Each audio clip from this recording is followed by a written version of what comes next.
What is up, coordinators and naturals? I am just a simple Newtype, and in this episode we are concluding Mobile Suit Gundam Seed Destiny Astray R. Last time, Double V ran simulations with the new Gelb Raider. He has one more mobile suit to create, however. Meanwhile, Lowe goes to a convention and runs into Red Frame cosplayers. He is starting to realize that the entire world sees the Ketelfuk as a weapon and not a tool. This time, we see Double V's third unit. He steals the buddy system from Impulse Destiny, and he finally goes up against Lowe and his Astray turned red mobile suit. So let's get into this. Lowe is doing junk stuff out in space. He notes that many of his friends have been getting caught up in fights. Because of this, he hasn't had time to do some junking. That's his favorite thing. Currently, Lowe is using vanilla red frame with just the Gerber Astray. 8 tells Lowe to stop making Kisato worry about him. Suddenly, he notices the Destiny Impulse. The ZGMF X56S Iota Destiny Impulse Gundam R is the continuation of the cancelled Theta Destiny Impulse Gundam. This unit is testing the buddy system, which pairs an ace pilot with an AI system. This will go on to influence the trio system. It is equipped with the new Destiny Silhouette Flyer and is capable of independent operation. This unit can also use striker packs. The core Splinter was also removed. Its main weapon is the Wolfsbane long-range beam cannon, which came from Blast Impulse. This uses the Kerberos beam cannon. Other weapons include 20mm Sea-Wiz, an anti-armor knife, a high-energy beam rifle, and a mobile shield. The mobile suit closes in on him. Destiny fires its Wolfbane long-range cannons. Lowe calmly says, "Hey, check this out." He pulls out the Gerber straight and slices one of the cannons. He can't do that move a second time. Lowe gets out of his mobile suit to try to reason with the pilot, but he fires on the red frame again. 8 is controlling the mobile suit while Lowe is out of the cockpit. While blocking an attack, Lowe falls out of the red frame. 8 can't pick him up currently and has to focus on defense. It's up to 8 now. 8 isn't as good with the Gerber straight as Lowe, who's currently flailing out in space. He can't keep up. Destiny Impulse suddenly is attacked. It is Blau Calamity and the Gelb Raider. This is the first time the Raider variant has been seen by 8. The two attack Destiny Impulse. To hide secrets, Destiny Impulse self-destructs. Its silhouette pack looks like it's still intact, however. The two mobile suits then turn their attention to Red Frame. 8 is being self-deprecating and masking feelings and sarcasm. He says, "Ew, gross, I'm acting like Lowe. Also, I'm a robot in a suitcase. At least it's not the 00 universe. In that universe, you either get a Haro body or a Loli body, and you just have to deal with that." Lowe, floating out in space, spots the silhouette pack. He realizes that this silhouette flyer can function independently. Lowe is running out of air. He slowly floats back to the red frame, but when he makes it back to the mobile suit, 8 is nowhere to be seen. He watches security footage from the red frame and knows this was done by Double V. He just now realizes that this is the person he talked to during the test last episode. Kisato, who saw him at DSSD, pulls out a tablet and sketches him. Her sketch reveals the same outfit he found during his pirate treasure hunt. This guy has been watching Lowe for a while. Lowe's a genius in many parts of life, but completely clueless in others. At least he got there. Contacting Double V will get him closer to 8. Double V needs to get access to 8, but the only one who is ever able to do that is Mikhail Coast. Not even Lowe or the Professor can. So he tries to reason with 8. If he could help replicate and mass-produce himself, Double V will give 8 back to Lowe. This will be the 80 system. 8 brings up that one time that Lowe left him underwater. He was also left with Jess when Lowe went to Mars. 8 has a desire to return to Lowe. The Destiny unit uses the buddy system, which means it's teamed up with a Diadaga. The Diadaga is exactly the same as Destiny Impulse R, but it has a different head and is controlled by AI. This is originally designed to collect data and improve AI, so that the buddy system will eventually use 2 AI systems, removing the human element completely. This has the same weapons as Destiny Impulse R. Double V wants this buddy system integrated amongst his 3 units. He also plans on using a strike as a base for his new 80 AI system.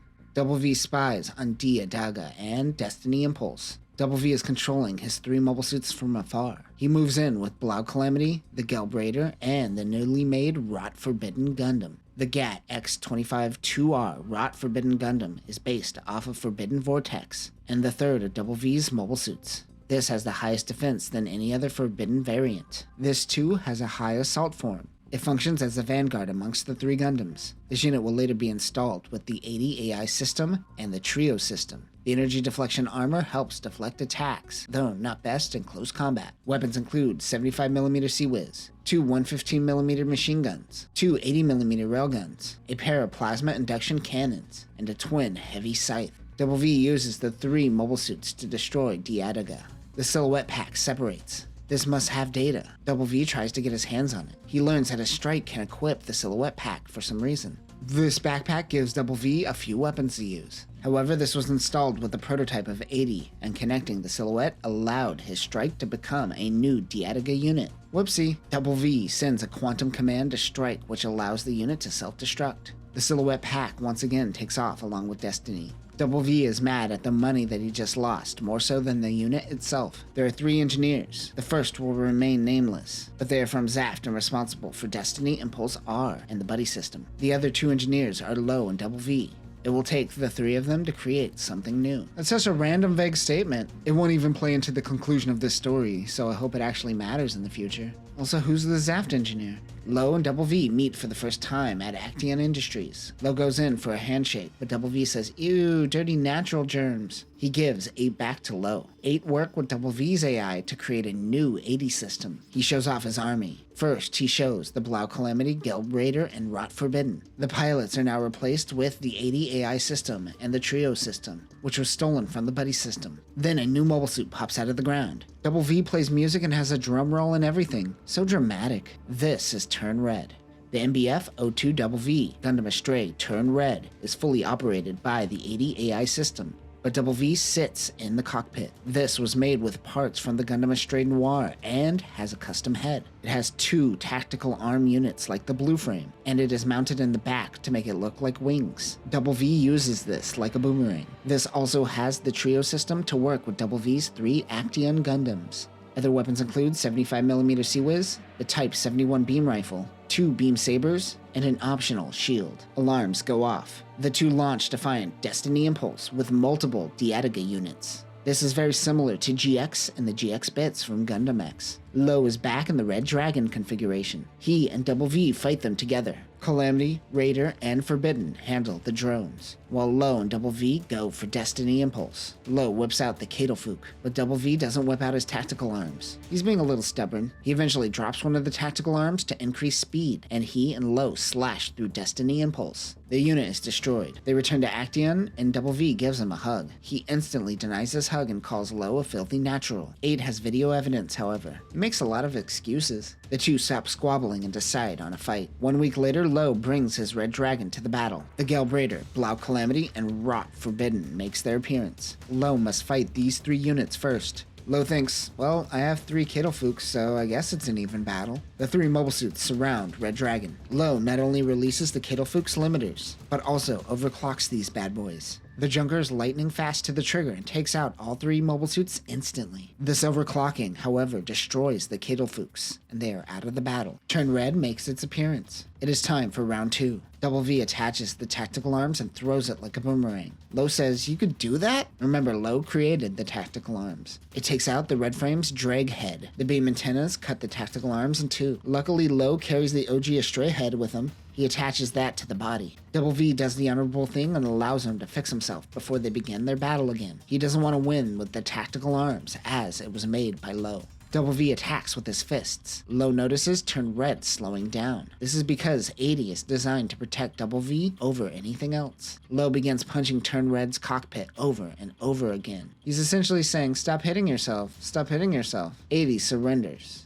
This is because the concussive blasts knocked out Double V. He wakes up defeated but refuses to accept it. Double V says that one day he will defeat Lowe. Lowe says, "Yeah, sure thing, buddy." They look at the setting sun. And that will conclude this story. But let's dive into a bonus story, which is more or less just an epilogue. Double V is called in by the executives at Acteon Industries. They're questioning him on his spending. He also uses the company to write off his candy addiction. Double V thinks it's time to abandon ship and go somewhere new. Perhaps he should join the Junk Guild. No, he thinks he should rule the Junk Guild. Double V meets with Liam on the Gigafloat. He says, "Former chairman, you have served well, but it is my turn to rule." Liam is so confused. He says, "You know you have to be nominated if you want this job." Double V then challenges him to a duel. Liam sends a proxy in his stead. He sends Lowe. Double V meets at the same location he lost to Lowe. He says, "Luckily, that will never happen again." Those are some final words right before he realizes he is fighting Lowe again. Lowe says, "Hey, check out this power loader I brought to make this fight interesting." Since their last fight, Double V upgraded the cockpit. He also upgraded the AI system, and he calls this one 800. Double V uses the sword tactical arms. Lowe doesn't have the 150 Gerbera. Double V slices at the power loader.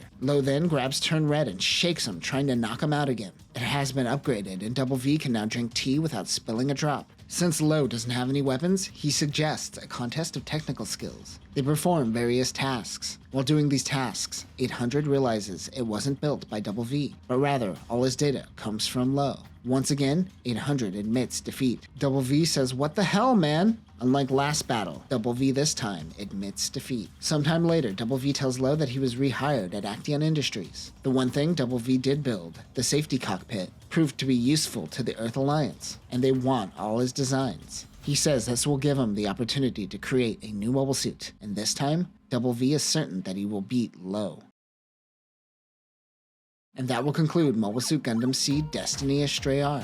Compared to Dante in Astray B, Double V is definitely more lighthearted of a rival character. We don't know if Lowe has come to terms with the fact that he is kind of a weapons dealer now. Perhaps he will deal with this in future stories. Also, did you know Fukuda didn't add Destiny Impulse to the anime because he thought it was too impractical? Too impractical. In the Cosmic Era. What are we even doing here? Next time, we will finally begin Princess in the Sky. We have finally made it, folks. The Second War is over, and Mina is ready to choose her successor, and one of her candidates happens to be Kazahana. We also have to cover Mina's declaration in the sky. But that will do it for now, Newtypes. Remember, don't use your company to write off candy.